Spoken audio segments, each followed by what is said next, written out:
It is a contentious issue with many nuances to consider. And I'm joined now by some guests who are helping us break down this topic. Jocelyn Downey is the Palmer Chair of Public Policy and Law at Dalhousie University in Halifax. And Sarah Jama is the founder of the Disability Justice Network in Ontario.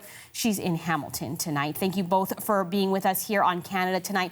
Sarah, I want to start with you because I know that you have some reservations about Bill C-7. And tell me a little bit about why you're concerned.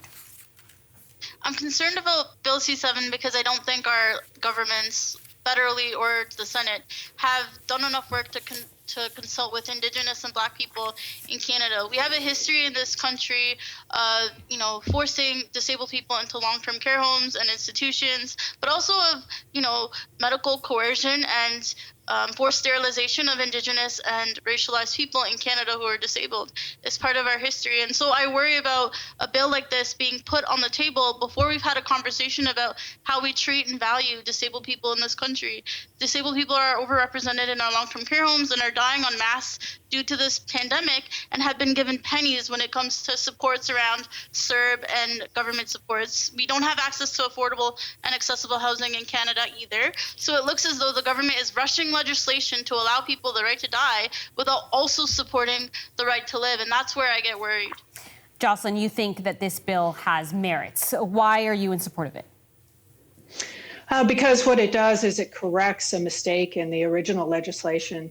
The original legislation was discriminatory. It discriminated on the basis of disability, and it violated the Charter. I would agree with Sarah, actually, that we need two tracks, which is that we need to make the legislation consistent with the Charter and to allow people with disabilities who meet the eligibility criteria to have access to MAID, but we should also at the same time be campaigning vigorously for the enhancement of disability supports, for services for persons with disabilities and all the various things that Sarah just identified.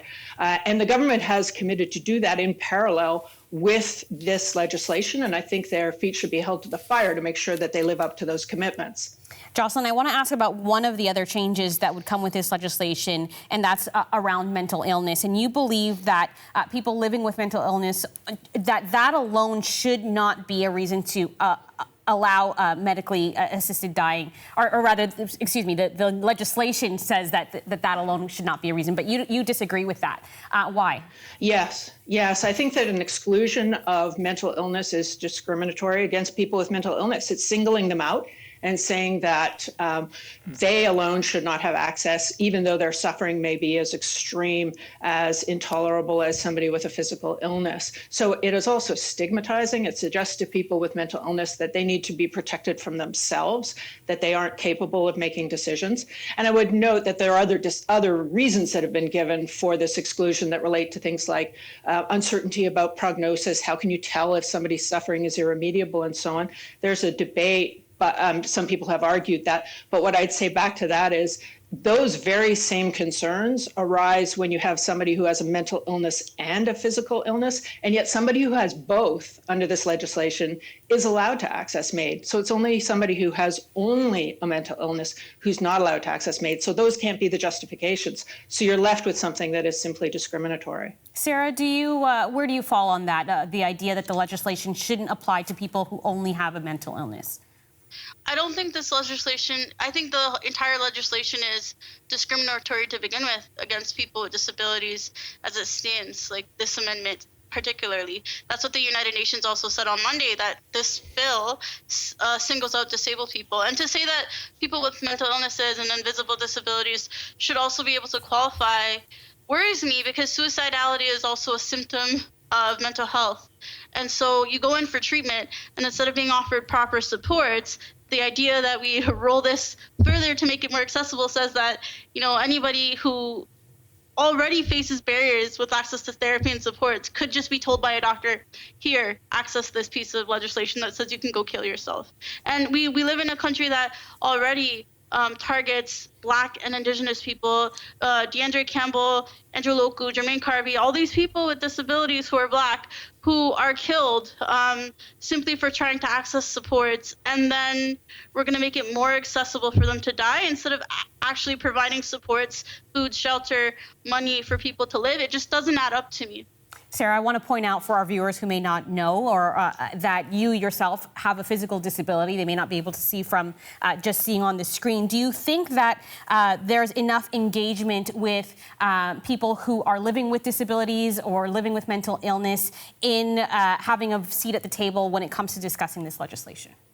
Definitely not. And those who are being spoken to are people from the Dying with Dignity lobby who come from upper middle class backgrounds, are predominantly white, and are completely removed from the working class struggle of everyday Canadians with disabilities who are like trying to survive. And this idea that some disabilities are irredeemable just because people haven't wrapped their mind around what supports would be needed in order to survive with a disability. We heard testimony from people in long-term care homes today. We heard testimony around the fact that it takes 2 years to access pain clinics in Ontario. I worry about this idea that some disabilities are irredeemable when no disability is irredeemable, right? This idea of suffering is completely ableist because many of the people speaking to these issues have not actually been disabled themselves, the doctors and the lawyers that are speaking to this. So I get worried about this idea that, you know, some people should have the right to die instead of being given proper supports in Canada. Jocelyn, I want to get your reaction because you're on the policy side, and you know, and I'm going to make an assumption about you as an able-bodied person, but the idea that folks who look at this simply from a policy lens or policy perspective are often detached from the lived realities of those who are living with mental illness or disability. What's your reaction to that? So I think two things. One is absolutely you need to engage with those who are directly impacted by the legislation, the policy that you're talking about. And I'd take issue and I'd say there's been an enormous amount of consultation on this legislation and on this issue. We've been working on the issue of MAID for quite some time in Canada, and we've had the Carter decision, which was the first decision back in 2016. So this is not actually some sudden rush, and there has been an enormous amount of consultation.